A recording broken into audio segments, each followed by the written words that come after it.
आज मैं आपसे एक ऐसा टॉपिक शेयर करने जा रहा हूँ जो मैं अपनी ओपीडी में ऑलमोस्ट रोज देखता हूँ। बहुत से पेरेंट्स आते हैं और कहते हैं, डॉक्टर साहब मेरा बच्चा बहुत ज़्यादा डिस्ट्रैक्टेड है, बैठता नहीं है, लेकिन साथ ही लोगों से बात भी कम करता है। या कोई कहता है स्कूल बोल रहा है ADHD है, पर मुझे लगता है ऑटिज्म जैसा कुछ है। सच ये है कि कई बार ऑटिज्म और ADHD अलग अलग नहीं बल्कि साथ साथ प्रेजेंट होते हैं। इस वीडियो में हम इसी कंफ्यूजन को क्लियर करेंगे, कैसे पहचान करें, क्यों ओवरलैप होता है और सबसे इम्पोर्टेंट एक ही बच्चे में दोनों कंडीशन का मैनेजमेंट कैसे करें। सबसे पहले बेसिक समझते हैं। ऑटिज्म स्पेक्ट्रम डिसऑर्डर या ASD का मतलब सिर्फ बोलना बंद होना या आई कांटेक्ट ना बनना नहीं होता। ऑटिज्म एक न्यूरो डेवलपमेंटल डिफरेंस है जिसमें बच्चे के सोशल कम्युनिकेशन, इमोशनल रेसिप्रोसिटी और बिहेवियर के पैटर्न थोड़े अलग होते हैं। बच्चे का रूटीन बहुत रिजिड हो सकता है, एक ही चीज बार बार करना, सेंसिटिविटी जैसे आवाज, कपड़े या टच से ज्यादा परेशानी होना, ये सब ऑटिज्म के कॉमन फीचर्स हैं। वहीं ADHD या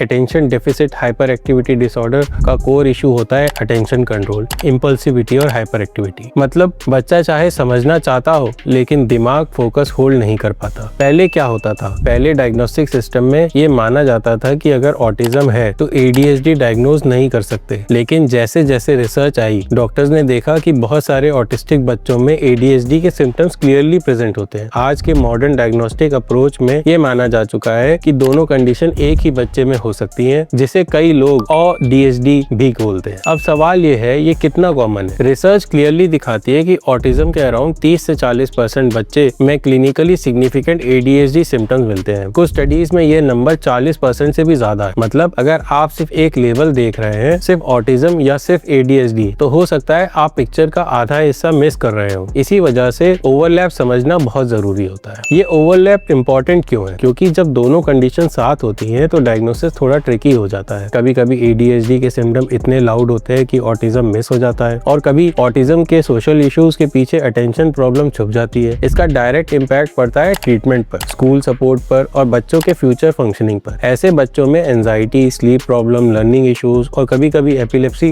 जैसे कंसर्न्स बहुत ज्यादा देखे जाते हैं। अब बात करते हैं कि प्रैक्टिकल साइंस की। पेरेंट्स और टीचर्स क्या नोटिस करें? अगर बच्चा आई कांटेक्ट कम करता है, बातचीत में डिले है, दूसरों के इमोशन समझने में मुश्किल होती है, एक ही टॉपिक पर या टॉय पर फिक्सेटेड रहता है या सेंसरी चीजों से ओवर रिएक्ट करता है, तो ये ऑटिज्म लाइक साइंस हो सकते हैं। वहीं अगर बच्चा इजीली डिस्ट्रैक्ट हो जाता है, क्लास में बैठ नहीं पाता, काम अधूरा छोड़ देता है, बिना सोचे बोल देता है या इम्पल्सिव डिसीजन लेता है, तो ये ADHD के साइंस हो सकते हैं। कंफ्यूजन यही होता है, जैसे ऑटिज्म में स्टिमिंग होती है, हाथ हिलाना, बॉडी रॉक करना, जो देखने में हाइपर एक्टिविटी लग सकती है, या सोशल क्यूज ना समझना, जो इनअटेंटिव बिहेवियर जैसा लगता है। इसीलिए सिर्फ ऑब्जर्वेशन नहीं, स्ट्रक्चर्ड असेसमेंट जरूरी होता है। इस स्टेज पर आते हैं स्क्रीनिंग और असेसमेंट टूल्स। छोटे बच्चों के लिए ऑटिज्म स्क्रीनिंग जैसे MCHAT होता है। ADHD के लिए वेंडरबिल्ट या कॉर्नर्स जैसे क्वेश्चनियर्स यूज होते हैं, जिसमें पेरेंट्स और टीचर्स दोनों का इनपुट लिया जाता है। अगर स्क्रीनिंग पॉजिटिव आए तो डिटेल असेसमेंट होता है, developmental history, school reports, behaviour observation और कभी कभी स्पेशलाइज्ड टूल्स। मैं हमेशा पेरेंट्स से कहता हूँ, स्कूल की फीडबैक और टीचर की रिपोर्ट बिना झिझक लेकर आइए, क्योंकि क्लासरूम बिहेवियर बहुत इंपॉर्टेंट क्लू देता है। डायग्नोसिस में चैलेंजेस भी होते हैं। कभी कभी बच्चा मास्किंग करता है, स्पेशली गर्ल्स में ज्यादा देखा गया है। बच्ची सोशल सिचुएशंस कॉपी कर लेती है पर अंदर से स्ट्रगल करती है। कभी लैंग्वेज डिले या इंटेलेक्चुअल डिसेबिलिटी पिक्चर को और कॉम्प्लेक्स बना देता है। इसीलिए एक अच्छा डायग्नोसिस मल्टी डिसिप्लिनरी अप्रोच से ही होता है, जहाँ डॉक्टर, साइकोलॉजिस्ट, थेरेपिस्ट और स्कूल मिलकर पिक्चर को समझते हैं। मेडिकल इवेल्युएशन भी इग्नोर नहीं करनी चाहिए। हियरिंग और vision check, sleep pattern, thyroid जैसे बेसिक टेस्ट, सीजर का सस्पिशन हो तो EEG, ये सब क्लिनिकल जजमेंट के हिसाब से होता है। लेकिन एक बात क्लियर है, ऑटिज्म या ADHD का कोई सिंगल ब्लड टेस्ट या स्कैन नहीं होता। डायग्नोसिस क्लिनिकल होता है, एक्सपीरियंस और ऑब्जर्वेशन पर बेस्ड होता है।